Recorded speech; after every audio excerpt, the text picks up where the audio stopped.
Hey everyone, welcome. Get comfortable, and let's get into tonight's Reddit stories. Imagine finding out your husband's been cheating, and then realizing the other woman is your teenage son's ex-girlfriend, who might now be pregnant with either your husband's baby or your son's. How are you even supposed to hold a family together after that? And when do you tell your son the truth? My husband, who's 46, has been having an affair with a 19-year-old. She's pregnant, and she doesn't know who the father is, and I have no idea where to even begin with fixing this. Throwaway account. All names are fake to protect me and my kids. A few days ago, my husband of 19 years told me he wanted us to sit down and talk because he needed to come clean about something. He told me he'd been having an affair for the last 6 months. He'd already arranged with his mother to have the kids for the night, and she'd get them to school in the morning so we could talk in private. He set all of that up with her during the day while I was at work. When I got home around 6:45 p.m., he was sitting alone in the living room, just waiting, looking really nervous and honestly like he was sick. I was immediately worried and started asking where the kids were. He wouldn't look me in the eye. He reached for my hands, sat back down, and quietly said he was so sorry, that he never meant for this to happen, but he'd cheated on me. I didn't even know how to react. I was still fixated on why no one else was home because they should have been back hours ago. Normally they're home around 4 p.m., and none of them had messaged me to say they were out or anything. He started rambling, I think trying to explain himself, as if there's any explanation for cheating. I wasn't really listening. I kept demanding he'd tell me where our kids were. Eventually, he told me his mother was looking after them for the night. He asked me to calm down and let him explain. I'll admit, I snapped when he said that. How could he expect me to calm down when he just told me he broke our vows? What was there to explain?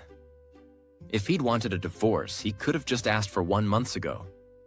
He started getting upset, begging me to please calm down and listen, saying he didn't choose this, but there was more to the story.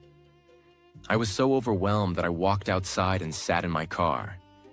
He followed me to the door, crying and begging me to listen and not leave.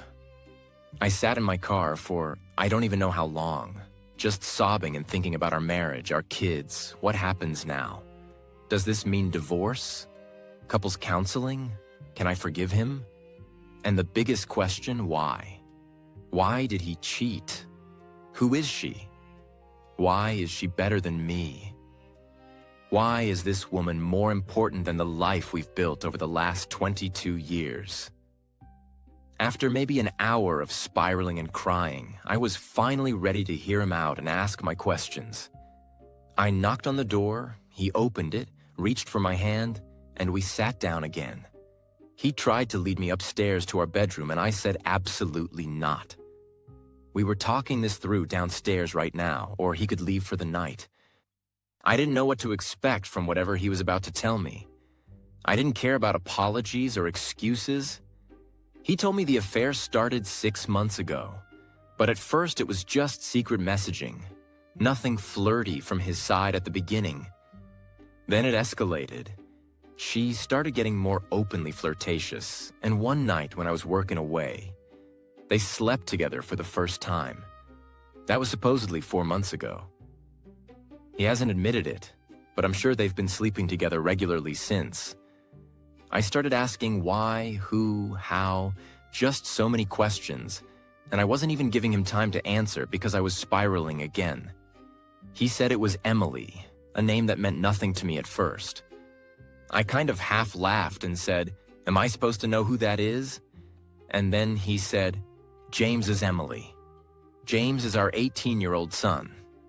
Emily, a 19-year-old girl, is his ex-girlfriend as of 2 months ago."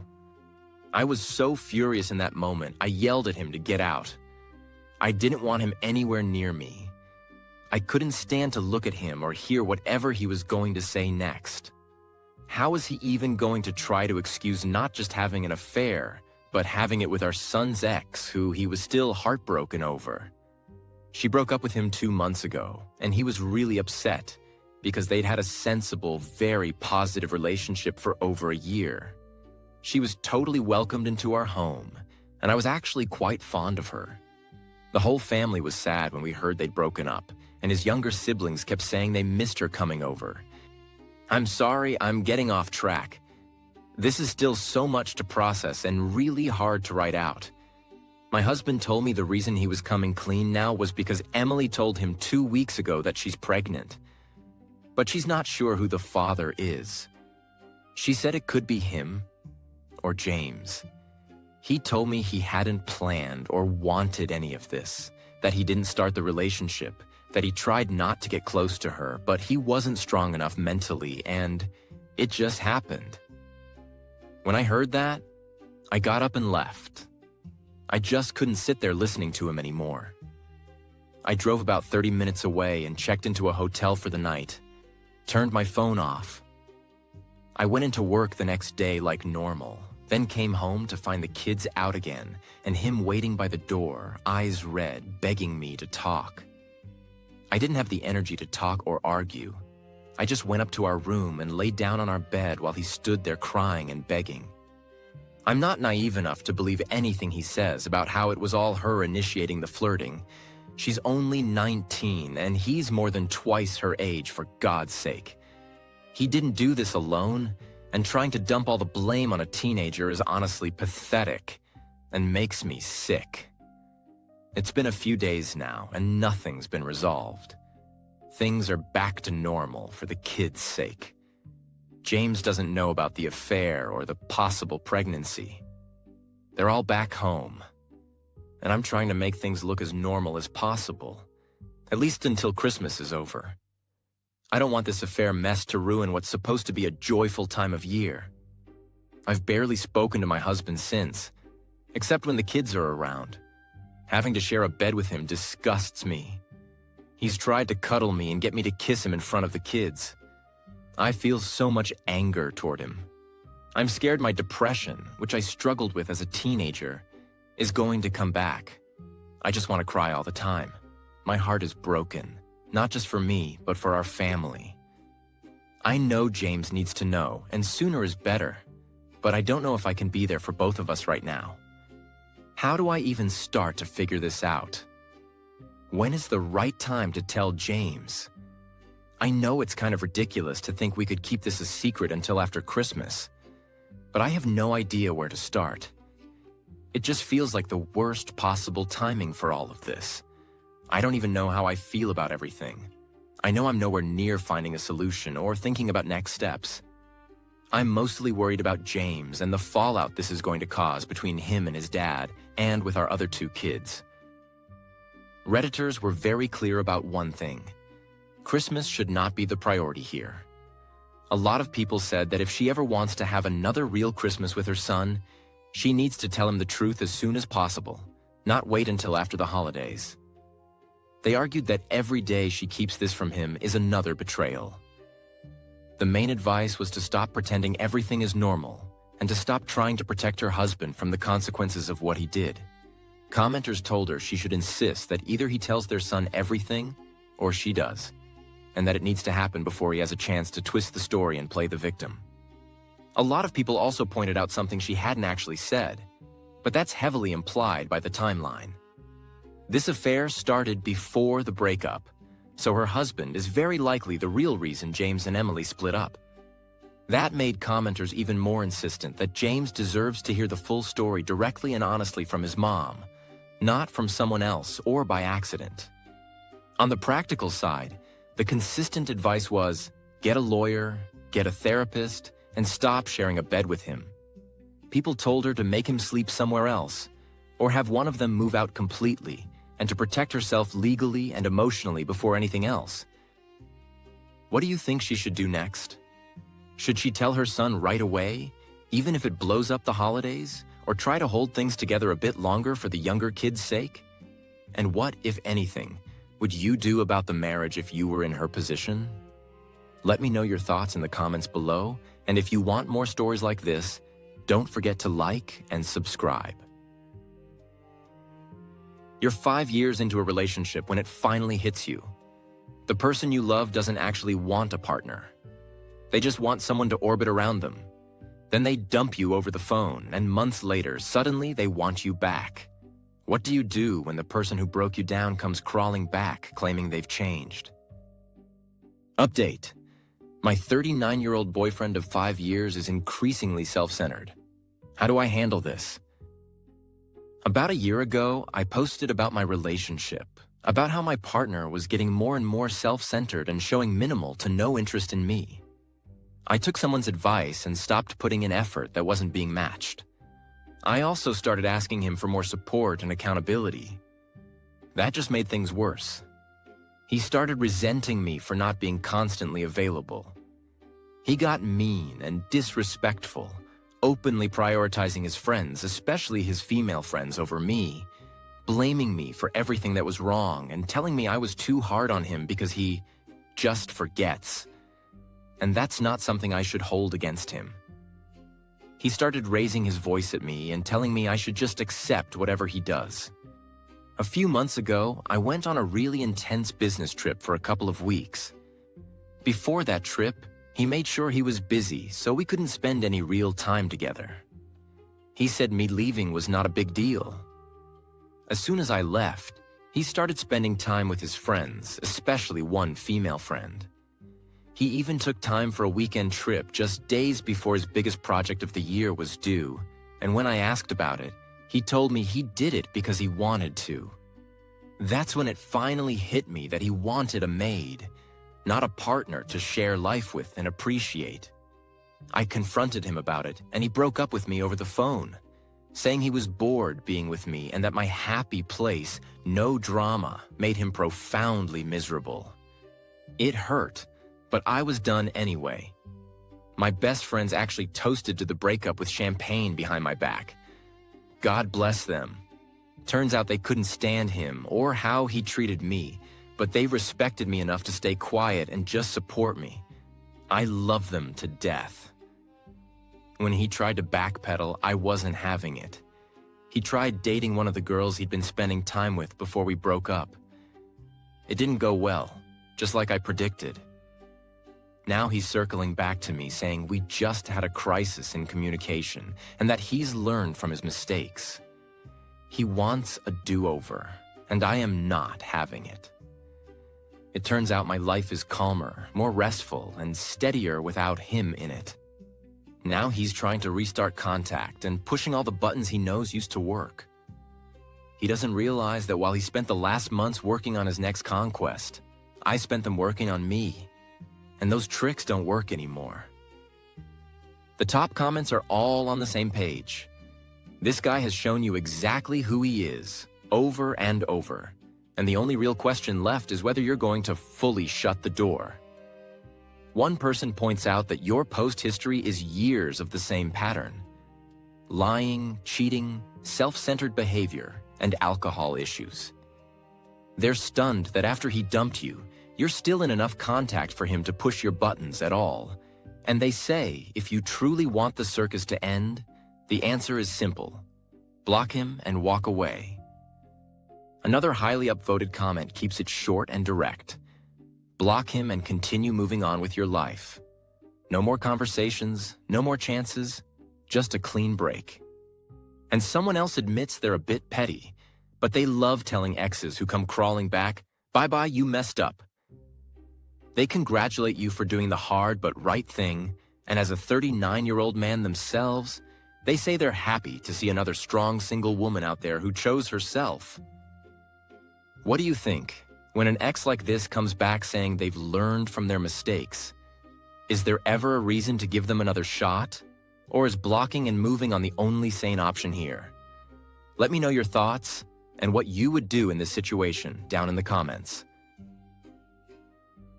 Imagine you're in the middle of your spouse's medical crisis, and it suddenly hits you that if the roles were reversed, they would never do for you what you're doing for them. How do you come back from that? And what do you do when every time you try to leave, they threaten to hurt themselves? I, a 30-year-old woman, have been seriously thinking about divorcing my husband, a 34-year-old man, since he got sepsis earlier this year. I'm 30, my husband's 34, and I've been seriously considering divorcing him ever since he got sepsis earlier this year. I know that sounds bad, so let me explain the whole story. I grew up in a really religious household and was pressured to do everything right. We got married when I was 19, after only about 6 months together. We were both virgins when we got married, so things were awkward at first. He also hadn't really dated much before me, so a lot of the stuff that happened early in our relationship, I brushed off as him just being inexperienced, or because he has ADHD. Throughout our marriage, there's been this unfortunate pile of red flags that only really became obvious to me when he got sick. When he got sepsis, I caught myself wishing it was me instead, and not in some selfless, noble way. That reaction really shocked me. I had to drop everything to take care of him and put my own feelings on the back burner to deal with later. After a week, he was finally able to come home, but he still had trouble walking for a while. During that time, I handled everything. Talking to his bosses at work, figuring out FMLA, making his doctor's appointments, all on top of my usual responsibilities as a mom. And while I was doing all that, I started to understand why I felt the way I did. I realized he had never done the same for me. That might sound unfair at first, so I'll share the few times I've been in the hospital since we got married. The first time was when I gave birth to our daughter. He wasn't there for the birth, but I do think that's understandable because he was deployed at the time. What I think really matters about that time is that he was allowed to come home for about a week to meet his child. During that week, we were living with his parents, and while he was home, he spent most of his time playing World of Warcraft with his brothers. He also thought about leaving me home alone to go visit a distant family member he barely knew, who had just died. Maybe I'm an asshole for making him stay, but he would have been gone the entire week he was allowed to come home because of his daughter. He seemed annoyed with me a lot during that week, because I kept asking for water while I was breastfeeding since I wasn't allowed to go out and get it myself. After that week, he went back, and it was another 3 months before he was home for good. By then, I didn't need as much help because I'd gotten the hang of being a mom a bit better, so things seemed okay. The next time I was in the hospital, I was giving birth to our son. By then, he was out of the military and could actually be there for the birth. I had more complications with my son, which meant more doctor's visits, and he did come to most of those, thankfully. I ended up having to be induced early because I was hypertensive. At that point, I kind of knew what I was doing, so I didn't ask my husband for much help, but I still liked having him off work. Unfortunately, he decided his paternity leave was too long and asked to go back early. Because of that, he ended up missing my birthday since he chose to go back to work early. The last time I was in the hospital was almost exactly a year before he got sepsis. I was having surgery to get my tubes tied. We had talked about not having any more kids because I had started to really fear pregnancy. Something I'm understanding better now through therapy. We weighed the pros and cons of him getting a vasectomy versus me getting a 2-ball ligation. Even though the vasectomy would have been cheaper, safer, and had a shorter recovery time, I was the one who ended up going under the knife. On the day of the surgery, he couldn't get off work, so I was at risk of having to figure out how to get home while coming out of anesthesia if it took too long. Thankfully, it worked out and I got home safely, but I still had to take care of the kids while I was recovering. While I was still recovering, my husband talked about calling in sick because a new game had come out, and that really shocked me, because he hadn't offered to do the same for me. These are just a few of the big examples, and they don't really cover what was happening day to day. I realized that during our whole marriage, I'd been pretty severely neglected.